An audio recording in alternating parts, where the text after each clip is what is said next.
Magandang araw mga kaibigan. So, kaabang-abang ang mangyayari ngayon. Natapos na yung Grand Rally for Peace ng Iglesia ni Cristo. Ano ang magiging aksyon ng mga kongresista? Nako, si Ted Filon nagbigay na ng babala. Kapag nag-decide ang mga kongresista na hindi grounds ang impeachment, yung mga articles na isinabmit at sabihin ng mga kongresista na hindi grounds, patay kayo, bata kayo. So, yan ang pag-usapan natin yan. Pag nagtagumpay si VP Sara laban sa impeachment sa kanya, anong mga posibleng mangyari? Pakinggan natin si Ted Filon. Sinabi po ng Committee on Justice na hindi ground yan for impeachment, patay tayong bata ka. Pero huwag na ho tayo magpaka-ano pa dito, magpaka-tanga dito, di ba? So, how do you break away or I am sorry, how do you baby. escape?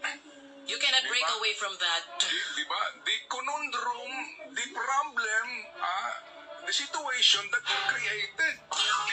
Panahon ninyo sa Committee on Good Government, paano ang digdig ninyo na impeachable offense ito? Yan, Paano yung pagkakamali ito? Oh. Na ground for impeachment ito? Ay may naghain ng impeachment based on the facts that you presented. Ang komite at mga kongresista na nagpagamit daw at tumira because para to defeat the impeachment, kailangan ang findings na no substance. Paano yan? Galing sa inyo yung substance. Leaders ay kinausap ko ng presidente. Ang sabi daw ho nila fellowship. Pero huwag na ho tayo magpaka-ano pa dito. Magpaka-tanga dito, di ba? Ngayon, pag-uusapan talaga nila, paano ho nila didiskartehan ito? Paano kahuhulag po sa isyong sinimulan naman ng Kamara? Okay. Ito po gagawin ko ito ng medyo episode and think about it. Pero ngayon pa lang po, mga kapatid, isipin po ninyo. Ang Kamara de Representante nag-imbestiga. Itabi mo yung Quadcom, Committee on Good Government. They investigated the Vice President tungkol po sa COA report. At ngayon mga kapatid, lumalalim ito ng lumalalim kasi po ang COA sinasabi na mga kapatid na meron nga silang mga nakita na mga deficiency o mga paglabag doon sa panuntunan. Although at the end of the day, hindi pa final yung committee report na yung pong findings ng COA kasi nga yung tempo'y available. O ibang usapan yun. Ngayon kasi, ang Kamara de Representante na kung saan po yung mga miyembro ng Committee on Good Government, ay miyembro din ang iba dyan ng Committee on Justice. Na siyang didinig dito po sa impeachment complaint. Yan pong mga nandidiyan sa Committee on Good Government, sa ilang mga panayam at mismo doon sa hearing sinasabi na ito po ay mga impeachable offense. Right? Yes. So ito hong mga ebidensyang ito, yung mga piatos na yan, yung mga hindi pagharap sa hearing na iyan, yung mga binabanggit po dito na sinasabing paggasta ng pera ho ng hindi ho maipaliwanag, etc. etc.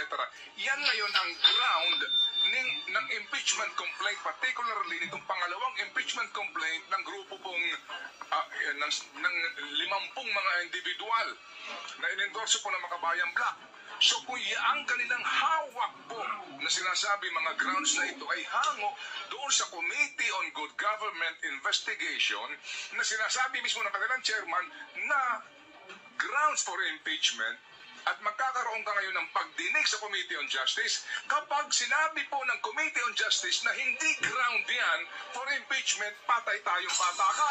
Yun, ang problema. Magpakatotoo po tayo dito. So parang, di ba, ngayon, paano mo didiskartehan yan?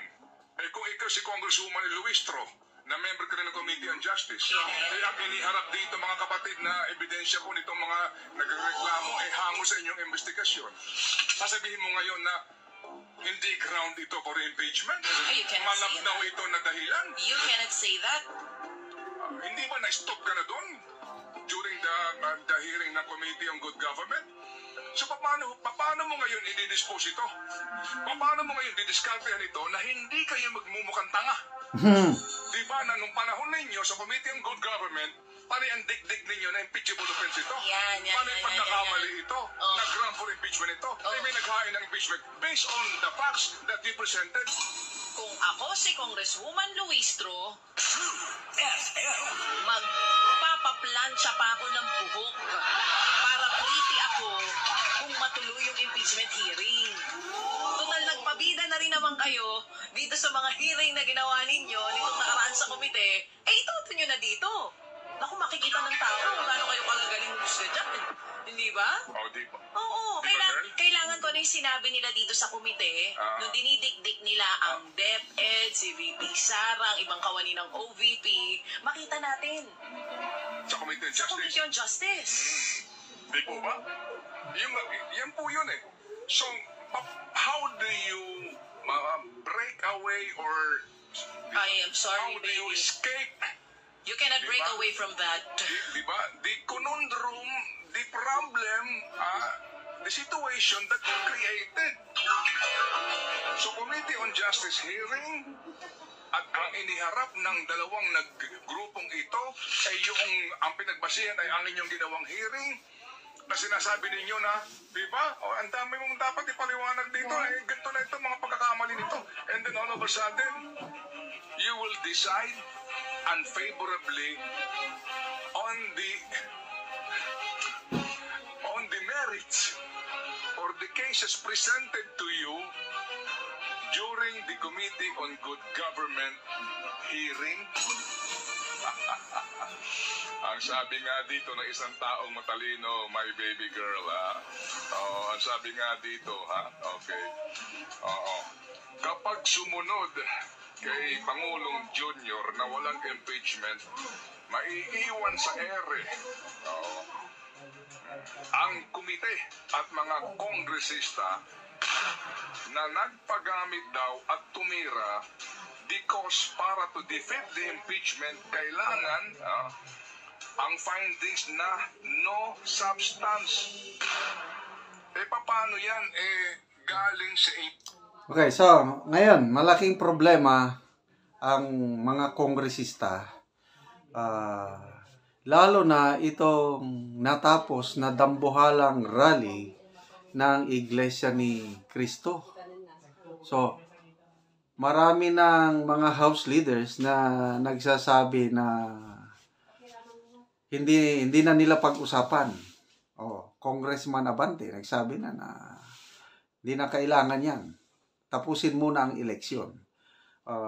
Meron ding nagsalita rin si Congressman Dan Fernandez na nakikiisa sila, nire-respeto nila yung rally ng Iglesia ni Cristo.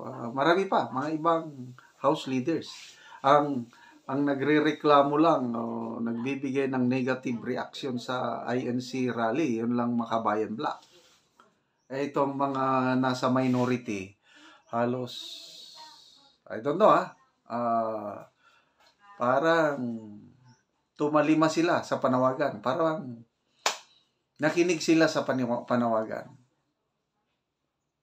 So, bantayan natin, mag-break na ang Kongreso ngayong Pebrero. Kalimutan ko yung pitsa. Counting session days na lang ang naiiwan sa kanila. Hanggang ngayon, di pa umuusad. Yung 3 impeachment complaint, nandun pa rin sa opisina ng Office of the House Secretary General. So ano na ngayon? Lumamig na. Kaya ang mga pro-impeachment group ngayon, Makabayan Black, kahapon nag-rally daw sila. Kailang wala pang 200 na nag-attend, nagmisa na lang. Nilangaw po ang pro-impeachment rally. So uulitin another rally na naman sila bukas para ipakita sa taong bayan, lalo na sa mga kongresista, na maraming tao rin na gusto ng impeachment. Kakaunti nga, wala nga 200 yung nag-attend sa misa. Gusto nilang tapatan yung rally ng iglesia, kaya lang wala, hindi nila kaya yung So malalaman na lang natin ang mangyayari sa impeachment complaint laban kay VP Sara after the election. Kasi umiiwas, baka, sabi nga ni Secretary General, House Secretary General Velasco, ang mga kongresista nag-iisip ng maigi, baka maapektuhan ang kanilang re-election bid kung basta-basta sila mag-endorso sa impeachment complaint, papalapit na ang election. So, after election, diyan na natin malalaman kung ano ang mangyari sa impeachment complaint laban kay VP Sara.